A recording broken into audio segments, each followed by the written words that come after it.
우리가 요한복음 6장 말씀을 계속해서 배우고 있습니다. 예수님을 생명의 떡이라고 그렇게 말씀을 하면서 예수님께서 이제 가르쳐주고 계시는데요. 앞에 33절 말씀에서 하나님의 떡은 하늘에서 내려 세상에게 생명을 주는 것이다, 그렇게 말씀했습니다. 구약시대 출애굽 때의 만나에 대한 그러한 이야기를 하면서 당시에 유대인들은 예수님을 통해서 그 만나가 내려지는 그런 기대를 하고 있었습니다. 그들이 기대하는 만나라는 것은 육신의 배고픔을 채워줄 수 있는 그러한 만나를 생각하면서 예수님에게도 그러한 만나를 기대하고 있었어요. 오병이어의 이적을 베푸시니까 이 예수님이라면 출애굽 때의 모세처럼 만나를 내려서 우리의 배고픈 문제를 해결해 줄 수 있지 않을까라는 그러한 기대를 했습니다. 그러나 예수님께서는 광야에서 만나를 내리신 것도 모세가 내린 것이 아니라 하나님께서 내리신 것이다 라는 말씀을 하시면서 하나님께서 하늘로서부터 내려주시는 떡이 있다라고 말씀한 가운데 하나님의 떡은 생명을 주시는 것이다. 그랬더니 그런 떡이 있으면 우리에게 달라라고 할 때 예수님께서 35절에 내가 곧 생명의 떡이요 내게 오는 자는 결코 줄이지 아니할 터이요 나를 믿는 자는 영원히 목마르지 아니하리라. 나를 믿으라. 내가 곧 생명의 떡이다라는 말씀을 하셨습니다. 그리고 이제 오늘 36절 말씀으로 연결이 되어지는데요. 그러나 내가 너희더러 이르기를 너희는 나를 보고도 믿지 아니하는도다 하였는데 26절에서 예수님께서 말씀하셨죠. 26절 말씀을 보니까 내가 진실로 너희에게 이르노니 너희가 나를 찾는 것은 표적을 본 까닭이 아니요 떡을 먹고 배부른 까닭이로다. 예수님께서 표적을 행하시는 오병이어의 기적을 통해서 표적을 행하시는 그 상황을 경험하고서도 예수님의 그러한 일들을 보고서도 이들이 예수님을 믿지 않고 어디에만 관심이 있었느냐면 떡에만 관심이 있었어요. 그 부분을 예수님께서 다시 지적하면서 말씀하고 있는 것입니다. 내가 너희더러 나를 보고도 믿지 않는다라고 내가 말했다. 아버지께서 내게 주시는 자는 다 내게로 올 것이요 내게 오는 자는 내가 결코 내어 쫓지 아니할 것이라고 37절에서 이어서 말씀하십니다. 아버지께서 내게 주시는 자는 다 내게로 온다. 그리고 내게 오는 자를 내가 결코 내어 쫓지 아니한다. 이 구절은 그리스도를 믿지 않는 그 사람들의 이유를 말씀하고 있는데요. 왜 그리스도를 믿지 않는 자들이 있게 되어지는가? 그리스도의 말씀이나 권위가 부족해서가 아니라 그들이 하나님의 택하심을 받지 못했기 때문이라고 말씀하고 있습니다. 택함을 받지 못했기 때문에 믿지 않는 것이지 말씀의 능력이 부족해서가 아니라는 것입니다. 그리고 믿는 자들은 그 믿는 사람의 의지나 믿음이 아니고 하나님의 인도로 말미암아 되어진 것을 강조하고 있습니다. 그래서 하나님의 인도하심으로 되어지는 것이기 때문에 그 구원이 얼마나 확고부동한 것인지를 우리에게 가르쳐주고 있습니다. 신앙은 하나님께서 주시는 선물인데 그렇기 때문에 그것을 소유한 자는 그 그것을 소유한 것이 벌써 확실한 구원이 이루어진 것과 같다라는 것을 우리는 확신해야 됩니다.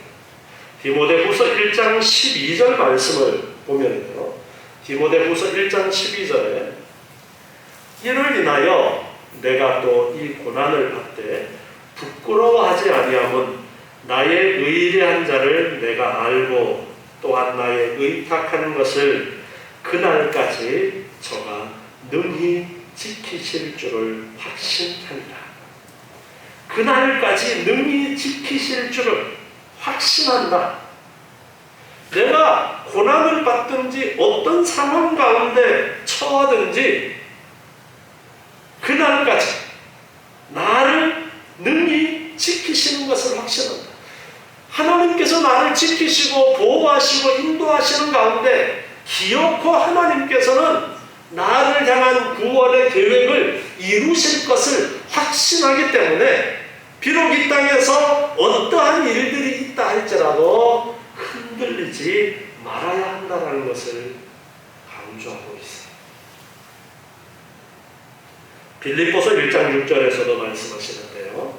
빌립보서 1장 6절 말씀에서도 보면요, 너희 속에 착한 일을 시작하신 이가, 하나님께서 우리 안에 착한 일을 시작하시는데 그리스도 예수의 날까지, 바로 심판의 날까지 이루실 줄을 우리가 확신합니다.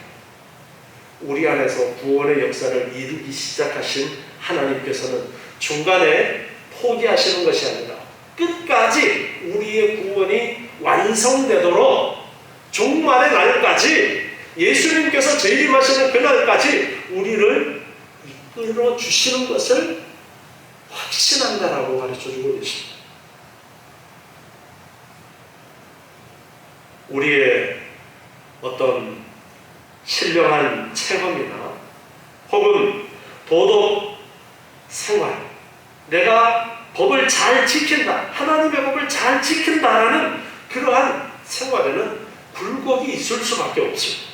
그러나 언제나 내가 죄인이라는 사실은 변하지 않습니다. 예수 그리스도께서 우리의 구주가 되신다는 그 사실도 변하지가 않아요. 우리의 도덕의 수준이 올라갔다 해도 내가 죄인이라는 것을 면치를 못합니다. 우리의 소망은 예수님밖에 없어요. 그래서 히브리서 13장 8절 말씀에 말씀하고 있습니다. 히브리서 13장 8절에서 예수 그리스도는 어제나 오늘이나 영원토록 동일하십니다.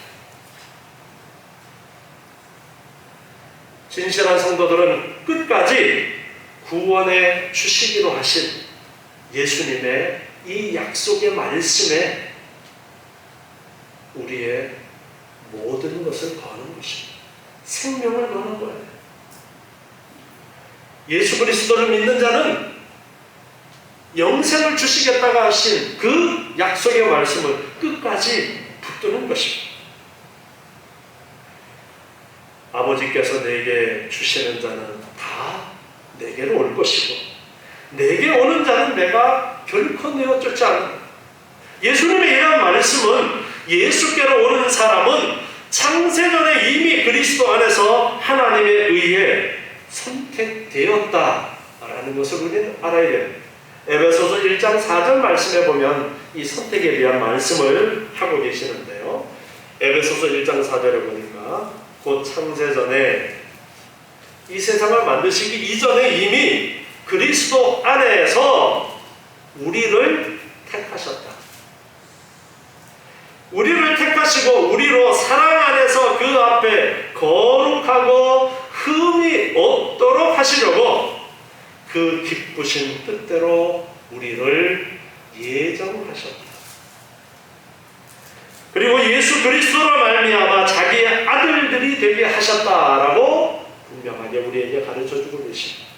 창세 이전에 이 세상 모든 만물을 만드시기 이전에 하나님께서는 이미 구원받을 자들을 택하셨다라는 것입니다. 그 사람을 예수님께서는 아버지께서 내게 주시는 자, 그렇게 표현하고 있습니다. 결국 구원을 얻기로 선택된 이들은 아무도 예수님을 거부하지 않습니다. 거부할 수가 없습니다. 그래서 모두 이 구원에 참여하게 되어지는 것입니다. 따라서 유대인들이 계속 예수를 거부하고 있다는 것은 그들이 하나님의 자녀가 아니다라는 그러한 것을 가르쳐 주시는 경고의 말씀을 지금 하고 계십니다. 야, 너희가 지금 나를 믿지 않는다라는 것은 하나님이 너희를 나에게 주시지 않았기 때문이에요. 바꾸어서 말하면 너희가 택함을 받지 못했기 때문이야. 그 말씀을 예수님께서 하고 계십니다. 우리가 지금 예수님을 믿는다라는 이 사실이 얼마나 엄청난 은혜 가운데 있는 사건인가를 우리는 알아야 돼요. 하나님의 택하심이 있어서 하나님께서 우리를 부르셨기 때문에 우리가 예수님을 믿게 되었다라는 이 엄청난 은혜의 사실을 우리는 기억해야 합니다. 아버지께서 내게 주시는 자는 다 내게로 보고 내게 오는 자는 결코 내어 쫓지 않는다. 그렇게 말씀하시고 나서 38절에 내가 하늘로서 내려온 것은 내 뜻을 행하려 함이라. 내가 하늘로서 내려왔다. 자꾸만 예수님께서는 예수님이 다른 사람들처럼 땅에서 태어난 것이 아니라 하늘에서 내려오셨다. 하나님의 아들이시다라는 부분, 하나님이시다라는 부분을 계속 언급을 하고 계십니다. 내가 하늘로서 내려온 것은 내 뜻을 행하려 함이 아니에요. 예수님께서 하나님의 아들이시고 하나님이신데 왜 이 땅에 사람의 몸을 입고 내려오셨느냐? 그것은 예수님의 뜻을 행하려 함이 아니다라고 말씀하십니다. 나를 보내신 이의 뜻, 즉 아버지 하나님의 뜻을 행하려고 예수님께서는 이 땅에 오셨다라고 말씀하십니다.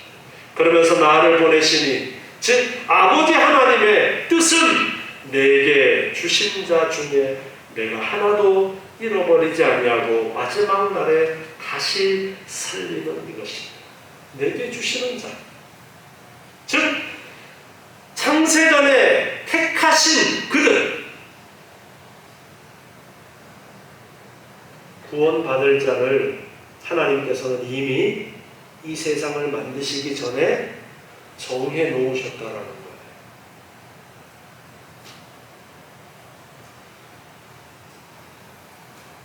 하나님께서 이미 창세전에 이 세상을 만드시기 전에 구원할 자를 정해 놓으셨다라는, 선택하셨다라는 그 선택 안에 우리가 포함된 것이 너무나 감사한 거예요.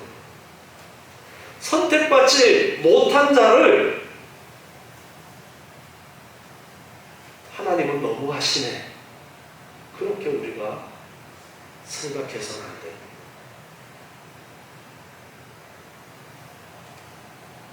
제로의 상태를 생각해 보세요. 제로의 상태에서 우리가 은혜를 받은 거예요.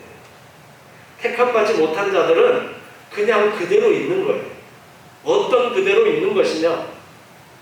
아담과 하와의 선악과를 따먹은 그 원죄와 자신의 자범죄 가운데 그 죄의 값으로 영원히 멸망받아서 지옥불에 던져질 그 상태에 그대로 있는 것이고, 우리는 그 상태에서 택함을 받아서 구원함을 받고 천국에 들어가는 것이지, 하나님께서 그들을 더 낮은 상태로 찍어 내리시는 것이 아니라 그 지옥불은 누가 선택한 것이냐? 사람이 선택한 거예요. 우리가 택함을 받았다라는 그 사실을 여러분 아시고 거기에 대해서 감사할 줄 알아요.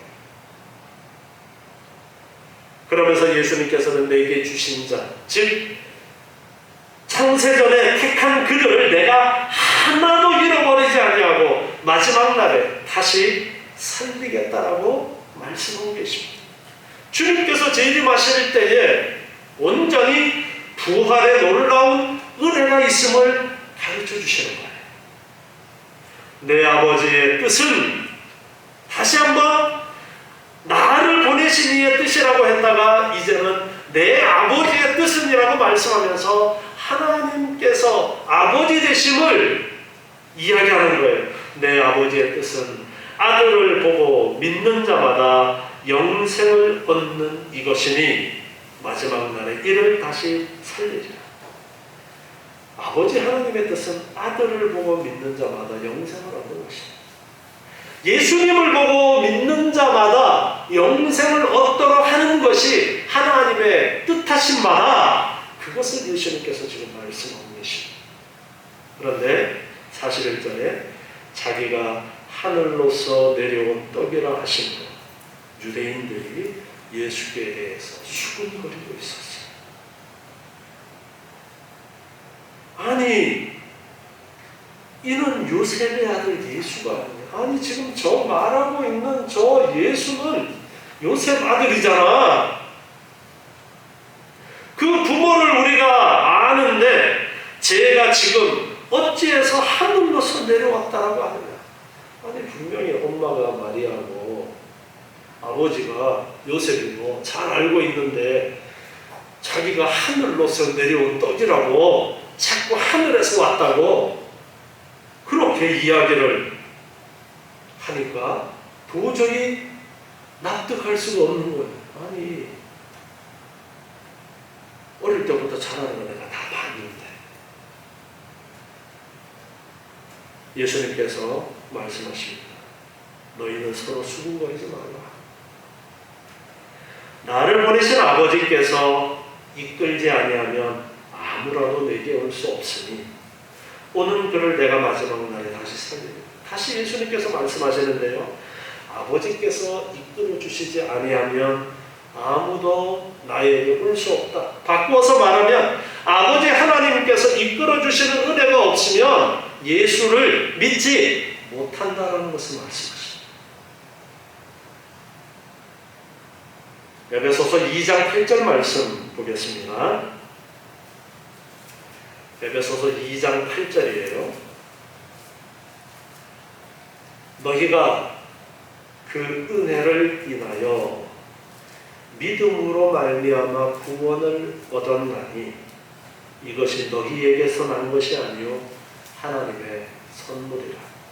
우리는 예수를 믿는 것이 내가 예수님을 선택하고 예수님을 믿는 것이라고 그렇게 착각을 하고 있어요. 그런데 분명하게 말씀하고 있어요. 너희에게서 난 것이 아니라 하나님의 선물이다. 하나님이 선물로 주셨기 때문에 너가 지금 예수를 믿을 수 있는 것이다라는 것을 말씀하고 있습니다. 행위에서 난 것이 아니니 이는 누구든지 자랑치 못하게 함이니라.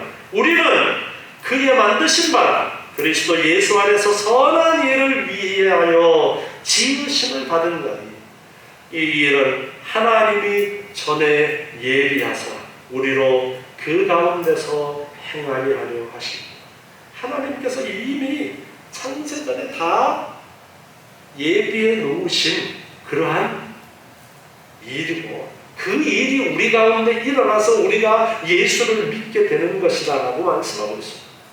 아버지께서 이끌지 아니하시면 하나님의 이러한 은혜가 없으면 택하시고 선물로 주신 그 믿음이 없이는 예수를 믿지 못한다는 거예요. 우리가 예수 믿으라고 주변 사람들한테 복음을 전하면 그가 택한 자면은 때가 되면 하나님께서 부르시는 은혜 가운데서 예수를 믿게 되어지지만 택함받지 못한 자는 믿지 않습니다. 아니 믿어지지가 않는 거예요. 믿을 수가 없는 거예요. 그러나 택함받은 자는 믿게 되어집니다. 한 사람도 빠짐없이 하나님의 택하신 자를 살리시겠다라고 예수님께서 분명하게 말씀하고 계십니다. 다시 본문 이어서 요한복음 6장 45절을 보니까요. 선지자의 글에 저희가 다 하나님의 가르치심을 받으리라 기록되었은즉 아버지께 듣고 배운 사람마다 내게로 오는 아버지께 듣고 배운 사람마다 예수님께로 온다. 아버지께 듣고 배운 사람마다 아버지 하나님께 듣고 배운 사람마다 예수님을 믿게 된다는 것을 말씀하고 있어요. 그러면서 이사야 54장 13절 말씀을 인용을 하고 있습니다. 이사야 54장 13절 말씀에 보면요. 내 모든 자녀는 여호와의 교훈을 받을 것이니 그렇게 말씀하고 있습니다. 내 모든 자녀가 여호와의 교훈을 받을 것이다. 아버지 하나님께서 택하시고 그리고 말씀을 가르쳐 주시고 이끄셔서 예수님께로 오게 되어진다는 것을 말씀하고 있습니다. 로마서 8장 29절부터 말씀을 보면요. 로마서 8장 29절이에요. 하나님이 미리 아신 자들로 하나님께서는 이미 창세전에 택하셨어요. 그래서 하나님이 미리 아신 자들로 또한 그 아들의 형상을 본받게 하기 위해서 미리 정하셨습니다. 이는 그로 많은 형제 중에서 맏아들이 되게 하려 하십니다. 또 미리 정하신 그들을 어떻게 하셨느냐 하면 또한 부르시고 택한 자들을 불러주시는 과정이 있었다라는 거예요. 어떻게 불러주셨느냐 하니까 여호와의 교훈을 통해서 즉 말씀을 통해서 하나님의 가르치심을 통해서 불러주신 그리고 부르신 그들을 또한 의롭다 하시고 의롭다 하신 그들을 또한 영화롭게 하셨느니라. 하나님께서 택하신 자를 부르시고 부르셔서도 하나님의 말씀으로 계속 가르쳐 주시는 그러한 과정이 있음을 예수님께서 지금 언급하고 계신 거예요. 그래서 하나님의 가르치심을 받으리라 그렇게 기록되었는데 아버지께 듣고 배운 사람들은 다 내게로 오게 된다. 그런데 46절에서 보면요. 이는 아버지를 본 자가 있다는 것이 아니고 오직 하나님에게서 온 자만 아버지를 보았느니라. 앞에 45절에서 하나님의 가르치심을 받으리라 라고 한 말씀이 있었는데요. 그것은 사람이 직접 하나님을 보고 그 앞에서 배우는 그것을 말씀하시는 것이 아닙니다.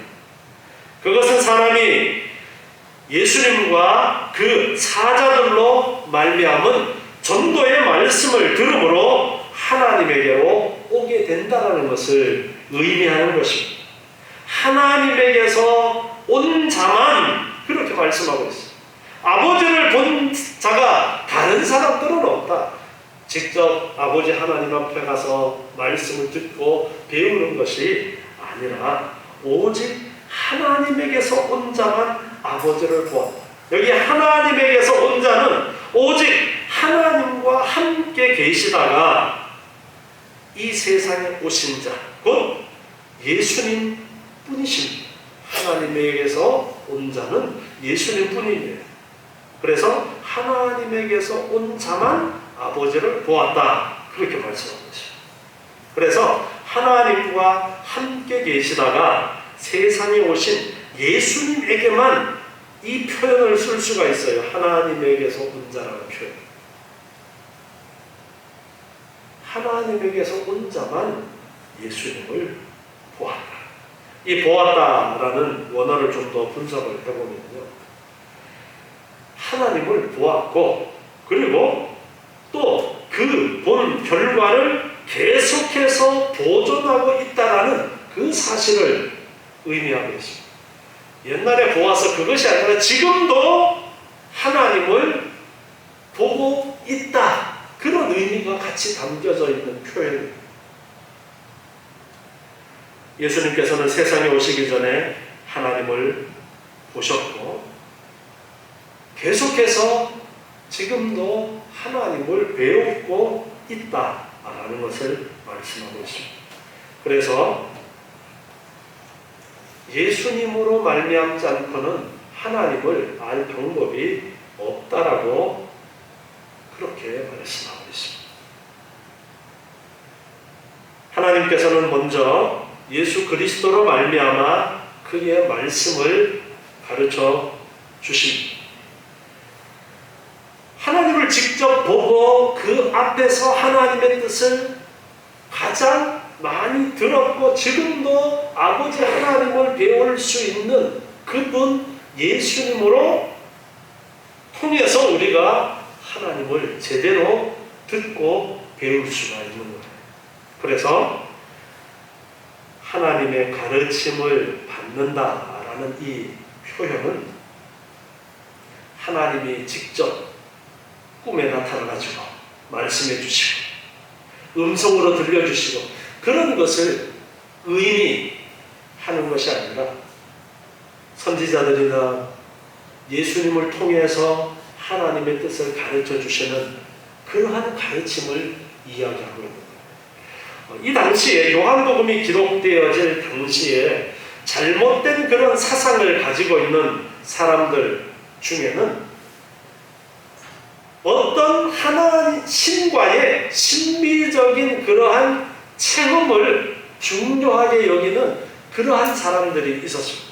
그래서 그러한 것이 아니다라는 것을 강조하는 측면도 이 말씀 속에는 들어있어요. 아버지를 본 자가 있다라는 것이 아니라 오직 하나님에게서 온 자만 아버지를 보았다. 그래서 하나님을 제대로 아는 자는 예수님 뿐이시다.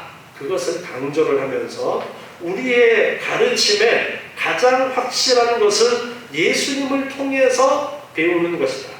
그래서 구약의 말씀들이 있는데 구약의 말씀들은 하나님께서 선지자들을 통해서 말씀하신 많은 부분들이 있었습니다. 그런데 그 구약에 가르쳐 주셨던 말씀들이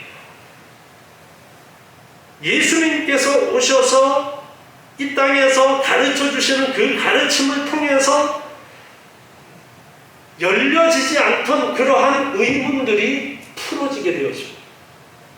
그래서 예수님을 통해서 올바로 구약 성경 말씀도 봐야 하나님의 뜻이 올바로 드러나게 되었습니다. 그래서 모든 것이 예수 그리스도를 통하지 않고서는 제대로 하나님을 알 수가 없는 것입니다.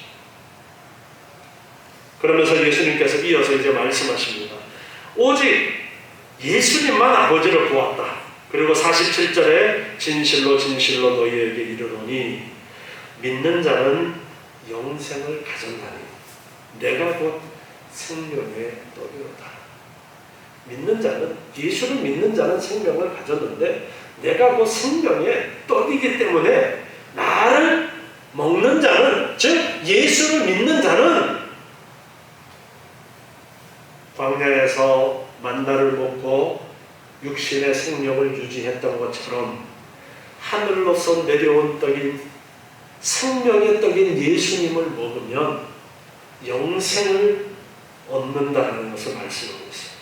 그래서 49절에 보니까 너희 조상들은 광야에서 만나를 먹어서도 죽었거니와 이는 하늘로서 내려온 떡이니 사람으로 하여금 먹고 죽지 아니하게 하는 것입니다.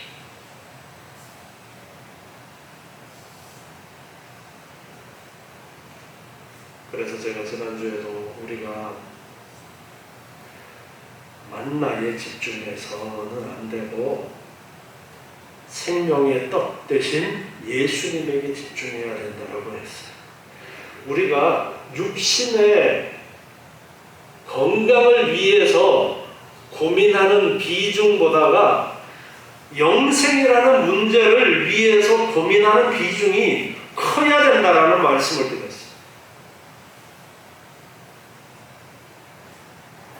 오늘날 사람들이 참 육신의 건강을 위해서 무던히 애를 씁니다. 건강을 지키기 위해서 애를 써야죠.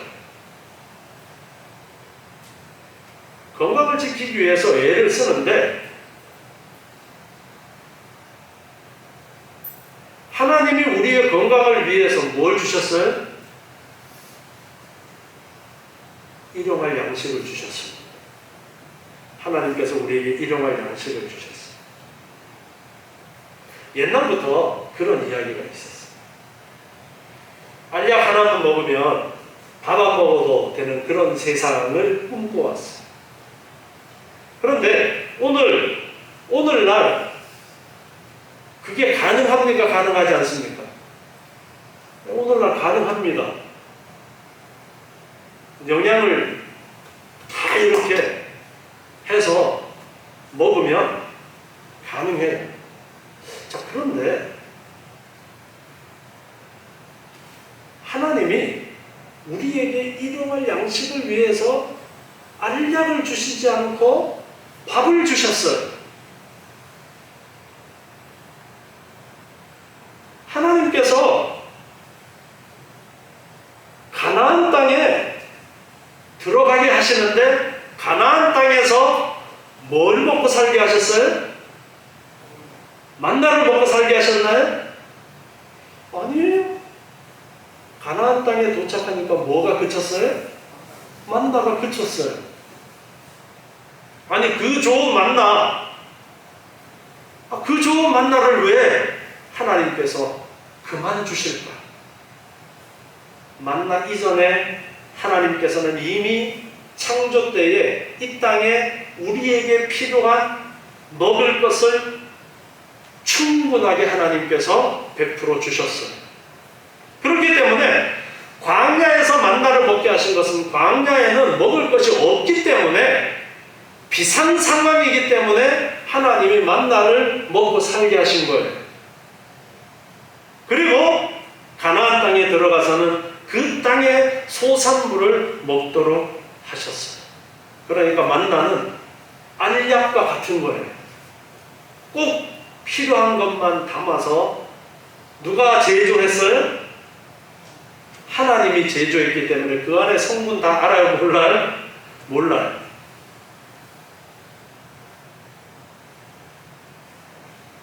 오늘날에도 그냥 알약 하나만 먹고 밥해 먹기도 귀찮은데 살려고 하는 사람들이 있을 수 있는데요.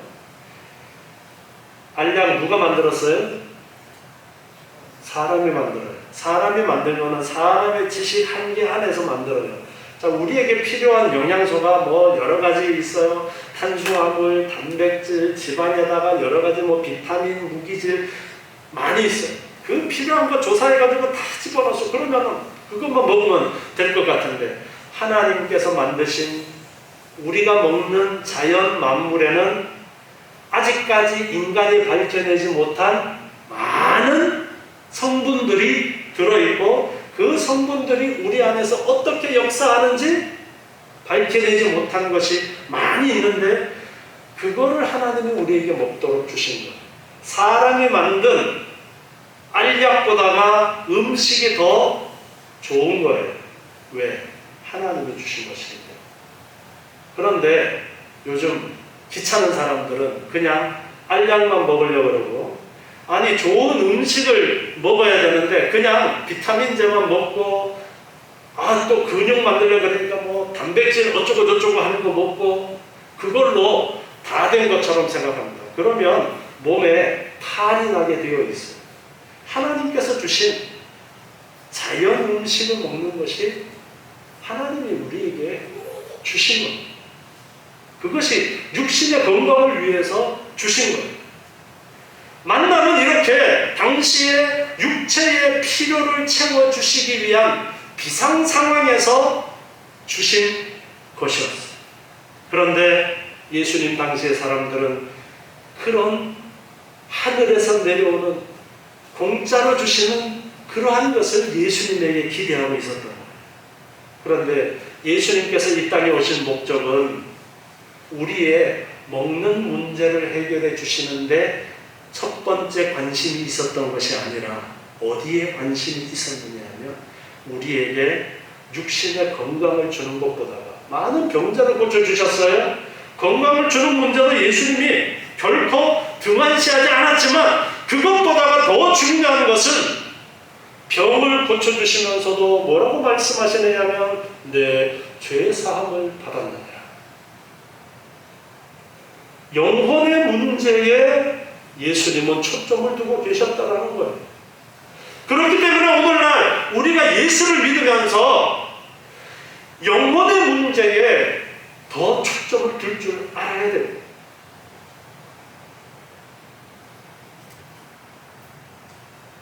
요한복음 20장 31절에 이렇게 말씀하고 있습니다. 우리가 요한복음 서론 배울 때에 보았던 말씀입니다. 왜 이 요한복음을 기록했느냐? 오직 이것을 기록하면 너희로 예수께서 하나님의 아들 그리스도이심을 믿게 하려 함이요 또 너희로 믿고 그 이름을 힘입어 생명을 얻게 하려 함이라. 요한복음의 기록의 목적이에요.